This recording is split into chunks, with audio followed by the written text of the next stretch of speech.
சூர்யா பரத்தை பார்த்து முறைத்ததும் பரத்திற்கு கை நடுங்க ஆரம்பித்தது. அதனை கவனித்த பிரீத்தி சிரித்துக்கொண்டே கண்ணால் பாவம் என்று ஜாடை செய்தாள்.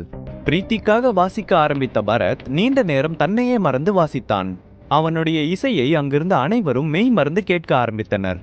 சூர்யாவின் கையை கோர்த்து கொண்டு பிரீத்தி அழகான மெல்லிசையை ரசித்துக் கொண்டிருந்தாள். திடீரென பியானோ வாசிப்பதை பரத் நிறுத்தினான். பிரீத்தி தன்னை பார்ப்பதற்காக தான் இந்த இசை கச்சேரியை ஏற்பாடு செய்தான். ஆனால் அவனுடைய இந்த இசையும் அந்த ரம்மியமான சூழலும் பிரீத்தியையும் சூர்யாவையும் மேலும் நெருக்கமாக்கியது.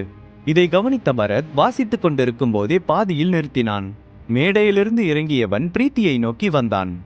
பிரீத்தி, இது எல்லாமே உனக்கு பிடிச்ச பாட்டுன்னு உங்க அம்மா சொன்னாங்க. நான் வாசிச்சது உனக்கு பிடிச்சிருந்துச்சா?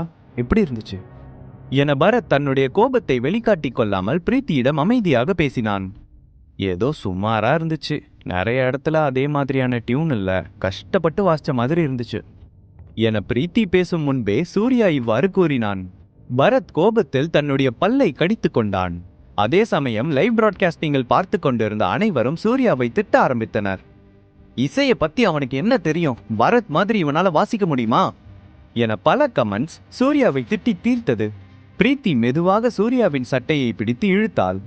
இப்படியே சென்றால் சூர்யாவை வாசிக்க சொல்லிவிடுவார்கள். சூர்யாவுக்கு இதை பற்றி எதுவும் தெரியாது என்று நினைத்தாள். என்ன தைரியம் இருந்தா என்னோட இசையே குறை சொல்லுவ? என்னோட திறமைக்கு நான் நினைச்சா ஒரு மியூசிக் டைரக்டரா கூட ஆகலாம். அப்படிப்பட்ட என்னோட இசையில குறை இருக்கா? வேணும்னா நான் வாசிச்ச பாட்டை ஒன்று விடாம அச்சு அசலா ஒரிஜினல் சாங் மாதிரி வாசிச்சு காமிச்சா என்னோட இசை தான் தப்புன்னு நான் ஒத்துக்கிறேன் என பரத் தைரியமாக சூர்யாவுக்கு சவால் விட்டான். அன்றாட உணவுக்கு கஷ்டப்பட்டு கொண்டிருந்த சூர்யாவிற்கு என்ன தைரியம் என்று தைரியத்தில் இருந்தான் பரத். அவ்வளோதானே, நான் மட்டும் உன்னை விட நல்லா வாசிச்சிட்டா எல்லார் முன்னாடி நான் தான் பெஸ்ட்னு சொல்லுவியா? இதுக்கு ஓகேனா நான் வாசிக்கிறேன் என சூர்யா கேட்க, எங்கிருந்து இவனுக்கு இந்த தைரியம் வந்தது என்று அவனை பார்த்து சிரித்தான் பரத். வெறும் வாய்ப்பேச்சு மட்டும் பத்தாது, செயலிலும் இருக்க வேண்டும் என்று சூர்யாவை ஏளனமாக பேசினான். ஒருவேளை நீ நல்லா வாசிச்சா, நல்லா கேட்டுக்கோ, நல்லா வாசிச்சா மட்டும்தான் மன்னிப்பு கேட்பேன் என பரத் கூற, சூர்யா பிரீத்தியை திரும்பி பார்த்தான். எதுவும் கூற முடியாமல் ஒருவித பதட்டத்தில் அமர்ந்திருந்த பிரீத்தியை பார்த்து சூர்யா கண்ணடித்தான். பிரீத்தி, நமக்கு கல்யாணம் ஆகி இந்த 3 வருஷத்துல உனக்கு நான் எதுவுமே பெருசா பண்ணது கிடையாது. இப்ப நான் வாசிக்க போறது உனக்காக தான். ஏதோ சுமாரா வாசிச்சாலும் அட்ஜஸ்ட் பண்ணிக்கோ என சூர்யா பிரீத்தியை பார்த்து சிரித்தான். அதை கேட்ட பிரீத்தியின் மனது ஒரு பட்டாம்பூச்சி போல படபடவென அடிக்க ஆரம்பித்தது. நீ என்ன வாசிச்சாலும் எந்த பாட்டா இருந்தாலும் அது எனக்கு ரொம்ப பிடிக்கும் சூர்யா என்ற பிரீத்தியின் கன்னங்கள் வெட்கத்தில் சிவக்க ஆரம்பித்தது. பின் பியானோ இருந்த மேடையை நோக்கி சூர்யா நடந்து சென்றான். இதையெல்லாம் பார்த்து கொண்டிருந்த பரத்திற்கு லேசாக பொறாமையாக இருந்தது. ஆரம்பத்திலிருந்தே பிரீத்தியின் மனதில் தனக்கு இடமில்லை என்று தெளிவாக அவனுக்கு புரிந்துவிட்டது. சூர்யா நன்றாக வாசிக்கவில்லை என்றாலும் அவன் வாசிப்பதினாலே பிரீத்தி அதனை ரசிப்பாள் என்று நினைத்தான். என்ன செய்தாலும் இனி பிரீத்தியின் மனதில் இடம் பிடிக்க முடியாது என்ற ஒரு முடிவுக்கு வந்தான் பரத். சூர்யாவின் அம்மா ரேணுகா கோயம்புத்தூரில் புகழ்பெற்ற பியானிஸ்ட். அவர் சூர்யாவிற்கு சண்டை பயிற்சி மட்டும் கற்றுக் கொடுக்கவில்லை, அவருக்கு மிகவும் பிடித்த இசையையும் சூர்யாவிற்கு கற்றுக் கொடுத்து வளர்த்திருக்கிறார். சிறுவயதிலிருந்தே சூர்யா பியானோ வாசிக்க கற்றுக்கொண்டு வந்ததால் கண்ணை மூடிக்கொண்டு கூட அவனால் பியானோவை வாசிக்க முடியும். சூர்யாவின் அம்மா இறந்த பிறகு பியானோவை அவன் தொடவே இல்லை. அவர் இறந்த பிறகு அவருடைய நினைவாக இருக்கும் எதையும் அவன் செய்ய விரும்பவில்லை. இதற்கு முன் தன்னுடைய அம்மாவுக்காக மட்டுமே பியானோவை வாசித்த சூர்யா இன்று தனக்கு மிகவும் பிடித்த பெண்ணான பிரீத்திக்கு வாசிக்கப் போகிறான். கடந்த 3 வருடங்கள் பியானோ பக்கம் கூட செல்லாத சூர்யா தன்னுடைய விரல்களை சொடக்கு போட்டு அங்கிருந்த அனைத்து கீகளையும் அழுத்தினான். அதிலிருந்து வந்த கீச் என்ற சத்தம் அங்கிருந்த அனைவர் காதையும் கிழிக்கும் அளவிற்கு இருந்தது. வேகமாக தங்களுடைய காதை இறுக்கமாக மூடிக்கொள்ளும்படி செய்தது. இதை பார்த்த பரத் தன்னுடைய சிரிப்பை அடக்கிக் கொண்டான். இதையெல்லாம் லைவில் பார்த்து கொண்டிருந்த பல பேர், பியானோவில் உள்ள பட்டனை அமைக்கினால் மட்டும் உன்னால் இசையை உருவாக்க முடியாது, அதற்கு பரத்தை போல திறமை வேண்டும் என்ற கமெண்ட்கள் குவிய ஆரம்பித்தது. சூர்யா வாசித்ததை பார்த்த பரத்திற்கு லேசாக நிம்மதியாக இருந்தது. எங்கே அவன் வாசித்து விட போகிறானோ என்று ஒரு ஓரத்தில் பயம் இருந்தது. ஆனால் அவனுக்கு அந்த பயம் இப்பொழுது சுத்தமாக இல்லை. சம்பந்தமே இல்லாமல் பல சத்தங்களை பியானோவில் சூர்யா எழுப்பிக் கொண்டிருந்தான். திடீரென்று இனிய இசை கேட்க காதை மூடிக்கொண்டிருந்த அனைவரும் மெதுவாக சூர்யாவை பார்த்தனர். பிரீத்திக்கு பிடித்த என் இனிய பொன்னிலாவே பாடலை சூர்யா வாசிக்க ஆரம்பித்தான். சூர்யா வாசிப்பதை கேட்ட அனைவரும் வாயை பிளந்தனர். இது ஏற்கனவே ரெக்கார்ட் செய்ததா என்று குழம்பி போகும் அளவிற்கு இருந்தது. பரத் வாசித்ததில் கூட அங்கொன்றும் இங்கொன்றும் சிறு பிழை இருந்தது. ஆனால் சூர்யா வாசித்தது அச்சு அசலாக நிஜ பாடலை போலவே இருந்தது. சூர்யாவை திட்டிய அத்தனை பேரும் இப்பொழுது அவனை பாராட்ட ஆரம்பித்தனர். யங் மாஸ்ட்ரோ என்று அனைவரும் அவனை புகழ ஆரம்பித்தனர். சூர்யா வாசிக்க ஆரம்பித்த அடுத்த நொடி அந்த அறையில் இருந்த அனைவரின் பார்வையும் சூர்யா மேல்தான் இருந்தது. பிரீத்தியும் அவனை வைத்த கண் வாங்காமல் ரசித்துக் கொண்டிருந்தாள். சூர்யா வாசித்தது பரத்தை கவர்ந்திருந்தாலும் தனக்கு வரவேண்டிய புகழை சூர்யா அனுபவிப்பது அவனுக்கு சுத்தமாக பிடிக்கவில்லை. அனைவரும் மெய்மறந்து இசையை ரசித்துக் கொண்டிருந்த பொழுது திடீரென்று சூர்யா அந்த மேடையிலிருந்து வேகமாக பிரீத்தியை நோக்கி நடந்தான். பிரீத்தி கனவுலகத்தில் இருப்பது போலவே அவளுக்கு தோன்றியது. ஒவ்வொரு நாளும் ஒவ்வொரு விதமாக சூர்யா நடந்து கொள்வது அவளுக்கு ஆச்சரியமாக இருந்தது. மேலும் இவனிடம் என்னவெல்லாம் ஒளிந்திருக்கிறது என்று யோசித்தாள். சூர்யா தன்னை நோக்கி வருவதை ஆச்சரியத்துடன் பார்த்து கொண்டிருந்தாள். பிரீத்தி என சிரித்துக்கொண்டே சூர்யா பிரீத்தியின் அருகே வந்தான்.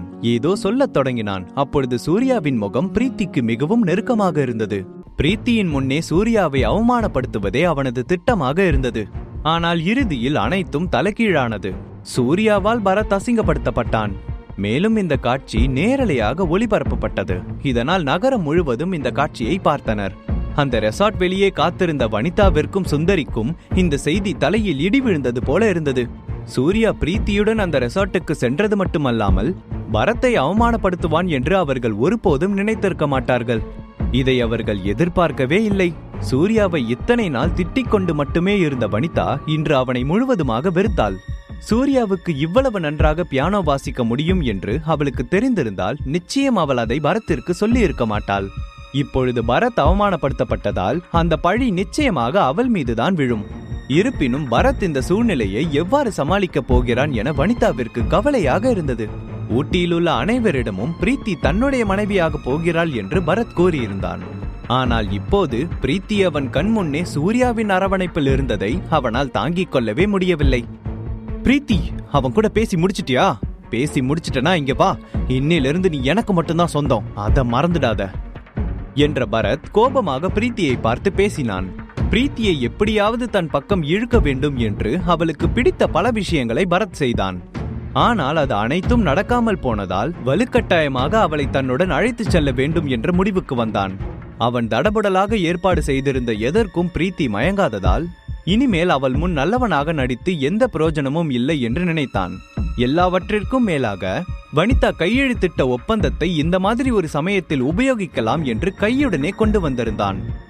யாருக்கு சொந்தம்? நீ என்னோட அம்மாவை என்ன சொல்லி ஏமாத்தி என்னை இங்க வர வச்சிங்கன்னு எனக்கு தெரியாது. நான் இங்க வந்ததுக்கு காரணம் நீ நினைக்கிறது நடக்காதுன்னு சொல்லிட்டு போகுதான். வா சூர்யா, கிளம்பலாம் என்ற பிரீத்தி தன்னுடைய ஹேண்ட்பேக்கை கையில் எடுத்துக்கொண்டு வாசலை நோக்கி திரும்பினாள். என்ன விளையாடுறியா? நீ நினைச்சாலும் ஒரு இன்ச்சு கூட இந்த இடத்தை விட்டு நகர முடியாது. நீ எனக்கு கிடைக்க நான் உங்க அம்மாவுக்கு 50 கோடி கொடுத்திருக்கேன். மரியாதையா நான் சொல்றதை கேட்டு இந்த பக்கம் வா என்ற பரத் பிரீத்தியை மிரட்டினான். இந்த மாதிரி மிரட்டினால் பிரீத்தி பயந்து விடுவாள் என்று நினைத்தான். ஆனால் தன்னுடைய ஹேண்ட்பேக்கை அந்த டேபிள் முன் வேகமாக வைத்த பிரீத்தி, உன்னோட 50 கோடியை நாளைக்கே திரும்பி வாங்கிக்கோ. நீ நினைக்கிறதெல்லாம் இங்க நடக்காது என்று பிரீத்தி கோபமாக பரத்தை பார்த்து பேசினாள். என்கிட்ட பணம் இல்லைன்னு நினைச்சியா? அந்த பணத்தை நீ திரும்ப கொடுத்தாலுமே உங்க அம்மா ஜெயிலுக்கு போறது கன்ஃபார்ம். இந்த அக்ரிமெண்ட்டை கொஞ்சம் ரீட் பண்ணி பாரு. ஒருவேளை இந்த பணத்தை வாங்கிட்டு உன்னை எனக்கு கல்யாணம் பண்ணி வைக்கலன்னா அவங்க ஜெயிலுக்கு போகணும்னு தெளிவா எழுதியிருக்கு என்ற பரத் பிரீத்தியை பார்த்து வில்லத்தனமாக சிரித்தான். மேலும், இவனை டிவோர்ஸ் பண்றதுக்கு பேப்பர்ஸ் எல்லாம் ரெடியா இருக்கு. மரியாதையா டிவோர்ஸ் பேப்பர்ல சைன் பண்ணிட்டு இப்பவே என் கூட வா என பரத் பிரீத்தியின் கையை பிடித்து இழுத்தான். அதை பார்த்த சூர்யா கோபத்தில் அவனை அறைவதற்கு வந்தான். ஆனால் அதற்கு முன்பே பிரீத்தி அவனை ஓங்கி அறைந்தாள். மரியாதையா கையை எடு, லைவ்ல எல்லாரும் பார்த்துட்டு இருக்காங்க, உன் மரியாதை தான் கெட்டு போகும் என பிரீத்தி எச்சரிக்க உடனே பிரீத்தியின் கையை பரத் விடுவித்தான். பின் பிரீத்தியின் காதில், இதை பார்த்து நான் பயப்படுவேன்னு நினைச்சியா? சரி, எனக்கும் வேணாம் உனக்கும் வேணாம். டிவோர்ஸ் பேப்பர்ல கூட நீ சைன் பண்ண வேணாம். அமைதியா புக் பண்ண ரூமுக்கு வா என்ற பரத் பிரீத்தியின் கையை இழுத்து கொண்டு வேகமாக நடந்தான். வேகமாக பரத்தின் முன் வந்து நின்ற சூர்யா, மரியாதையா பிரீத்தி கையை இப்ப நீ விடலன்னா அடுத்து இந்த கை உன் ஒட்டமுல இருக்காது என்ற சூர்யா அவனை நகர விடாமல் வழிமறைத்து நின்றான். ஒன்று பண்ணலாம், நீ வேணும்னா என்னோட காலில் விழுந்து மன்னிப்பு கேளு. நான் எல்லாத்தையுமே விட்டுடுறேன். பிரீத்தியை விட்டுடுறேன், உன்னோட அத்தை வனிதாவையும் விட்டுடுறேன். வசதி எப்படி என்ற பரத் தன்னுடைய காலில் சூர்யா விழுவதை தவிர வேறு வழியே இல்லை என்று நினைத்தான். கால்ல விழுறதுக்கு உனக்கு என்ன வலிக்குதா? சீக்கிரம் விழு என்று வனிதா ஸ்கிரீனில் லைவாக அங்கு நடப்பதை பார்த்து கொண்டே ஆதங்கத்தில் கத்திக் கொண்டிருந்தார். லைவாக பார்த்து கொண்டிருந்த அனைவரும் சூர்யா காலில் விழுவான் என்று எதிர்பார்த்து கொண்டிருந்தார்கள். ஆனால் சூர்யா தன்னுடைய தன்மானத்தை விட்டுக் கொடுப்பதாக இல்லை. பரத்தை அடிப்பதற்கு ஓடி வந்தான். இதை எதிர்பார்த்த பரத் இந்த முறை அவனிடம் அடிவாங்க கூடாது என்று 10 பவுன்சர்களை பாதுகாப்பிற்காக நிறுத்தியிருந்தான். பரத் மீது சூர்யாவின் கை படுவதற்கு முன்பே பவுன்சர்கள் சூர்யாவை தடுத்து நிறுத்தினார்கள். லைவை பார்த்து கொண்டிருந்த அனைவரும் சூர்யாவிற்காக பரிதாபப்பட்டனர். ஏனென்றால் அந்த பவுன்சர்கள் ஒவ்வொருவரும் சூர்யாவை விட பல மடங்கு பெரிதாக இருந்தனர். இனி சூர்யாவால் ஒன்றுமே செய்ய முடியாது என்று அனைவரும் நினைத்து கொண்டிருந்த பொழுது ஒருவன் பறந்து வந்து கீழே விழுந்தான். இதை பார்த்த அங்கிருந்தவர்கள் மட்டுமின்றி லைவில் பார்த்து கொண்டிருந்தவர்களும் ஒரு நிமிடம் அதிர்ந்தனர். பல வருட பயிற்சி பெற்ற இந்த பவுன்சர்களை சூர்யா வீழ்த்தியதும் பரத் அதிர்ச்சியில் எதுவும் பேச முடியாமல் உறைந்து போனான். நேரலையில் இதை பார்த்து கொண்டிருந்தவர்களால் இதை நம்பவே முடியவில்லை. இவன் நிஜமாவே எல்லாரும் சொல்ற மாதிரி வீட்டோட மாப்பிள்ள தானா? எனக்கு மட்டும்தான் இவன் ஏஜென்ட்டா இருப்பானோன்னு தோணுதா? ஒரு நிமிஷத்துல எல்லாரையும் அடிச்சிருக்கான். சீக்ரெட் ஏஜென்ட் கூட இப்படி இருக்க மாட்டாங்க. பரத்தை பார்த்தா பாவமா இருக்கு. அடுத்து அவனுக்கு என்ன நடக்க போகுதோ? 50 கோடி அடி வாங்கறதுக்கே கொடுத்திருக்கான் போல என்ற பல கமெண்ட்ஸ் பரத் இன்ஸ்டாகிராம் பக்கத்தில் அடுத்தடுத்து வந்து கொண்டே இருந்தது. சூர்யாவை தாக்க வந்த அனைத்து பவுன்சரும் தரையில் அடிபட்டு கிடந்தனர். ஒவ்வொருவரும் வலி தாங்கிக் கொள்ள முடியாமல் முணங்கிக் கொண்டிருந்தனர். யாரையாவது விட்டு விட்டேனா என்று சூர்யா சுத்தி முத்தி பார்த்தான். இப்பொழுது யாருடைய பாதுகாப்பும் இல்லாமல் தன்னந்தனியாக நின்று கொண்டிருந்த பரத்தை நோக்கி நடந்தான். சூர்யா பரத்தை பார்த்து லேசாக சிரித்தான். ஆனால் அந்த சிரிப்பு பரத்தின் அடிவயிற்றை கலக்கியது. உனக்கு பாதுகாப்பு கொடுக்க இங்க ஒருத்தரும் இல்ல போல இருக்கே என்ற சூர்யா பரத்தின் முன் நடந்து கொண்டே பேசினான். பரத்திற்கு என்னதான் பயம் உள்ளுக்குள் ஓடிக்கொண்டிருந்தாலும் சூர்யா முன் எந்தவித உணர்ச்சியும் வெளிக்காட்டிக் கொள்ளாமல் விரைப்பாக நின்று கொண்டிருந்தான். இந்த இடத்துல நான் ஒரு விஷயத்தை ஒத்துக்கணும். நீ சண்டை போடுறதுல பெரிய ஆளுதான். உன்னை போல சண்டை போடுற ஒருத்தனை நான் பார்த்ததே இல்ல. ஆனா ஒன்னு தெரிஞ்சுக்கோ, இந்த மாதிரி இருக்கிறவங்களோட லைஃப் பரிதாபமா முடியும் என்ற பரத் ஆழ்ந்த மூச்சு விட்டான். சூர்யா அந்த பவுன்சர்களை அடித்தது போல தன்னை அடிக்க முடியாது என்று நினைத்தான். ஏனென்றால் நேரடி ஒளிபரப்பு இன்னும் ஓடிக்கொண்டிருக்கிறது. ஆயிரக்கணக்கில் லைவில் பார்த்து கொண்டிருந்த எண்ணிக்கை இப்பொழுது லட்சக்கணக்கில் ஆனது. ட்விட்டர், ஃபேஸ்புக் என அனைத்திலும் ட்ரெண்டாக ஆரம்பித்தது. இந்த மாதிரி ஒரு சூழலில் சூர்யா முட்டாள்தனமான காரியத்தை செய்ய மாட்டான் என்று பரத் நினைத்தான். அதையும் மீறி சூர்யா பரத்தை ஏதாவது செய்ய நினைத்தால் அதற்கு பின்னால் அவன் பல விளைவுகளை சந்திக்க நேரிடும். சூர்யா அமைதியாக, இப்போ நீ என்ன மிரட்டுறியா என பரத்தை பார்த்து கேட்டான். பரத் ஆமாம் என தலையை ஆட்டினான். இது ஒரு மிரட்டல்னு எடுத்துக்க வேணாம். உன்கிட்ட என்ன திறமை வேணாலும் இருந்துட்டு போகட்டும். பணம் இல்லாதப்போ இது எல்லாமே வேஸ்ட் தான். இப்ப நினைச்சா கூட என்கிட்ட இருக்கிற பணத்தை வச்சு என்னால உன்னை ஒன்னும் இல்லாம ஆக்க முடியும். என்ன மாதிரியான பெரிய பெரிய ஆளுங்க முன்னாடி நீ எல்லாம் வெறும் தூசி தான். தட்டி விட்டுட்டு போயிட்டே இருப்போம் என பரத் பணக்காரர்களுக்கே உரிதான திமிரில் பேசினான். அதை கேட்டு சூர்யா எதுவும் பேசாததை கண்டு பரத் உதட்டருகே மெலிதான ஒரு புன்னகை தோன்றியது. தான் சொன்னது சூர்யாவிற்கு புரிந்திருக்கும் என்று நினைத்தான். அவன் பேசியதை பார்த்து சூர்யா பயந்து விட்டதாக நினைத்தான். சூர்யா, நீயும் நானும் இப்போ சமரசமா போனா நல்லது. நம்ம 2 பேருக்குள்ள தீர்க்க முடியாத விஷயம் எதுவும் இல்ல. இப்படி அனாவசியமா சண்டை போட வேண்டிய அவசியமும் இல்ல. இது 2 பேருக்கும் தான் லாஸ் என பரத் இப்பொழுது ஒரு பிசினஸ்மேன் போல பேசினான். அப்புறம் என்ன செய்ய வேண்டும் என சூர்யா சிரித்து கொண்டே கேட்டான். சுத்தி வளைச்சு பேசாம நேரா விஷயத்துக்கே வரேன். நான் உனக்கு ஒரு சான்ஸ் தரலான்னு இருக்கேன். நான் சொல்றத செஞ்சா இதுக்கு முன்னாடி நடந்த எல்லாத்தையும் மறந்து உன்னை மன்னிச்சிடுறேன். உன் அத்தை வனிதாவும் ஜெயிலுக்கு போக வேண்டிய அவசியம் இல்ல என்ற பரத் சூர்யா முன் சாந்தமாக பேசினான்.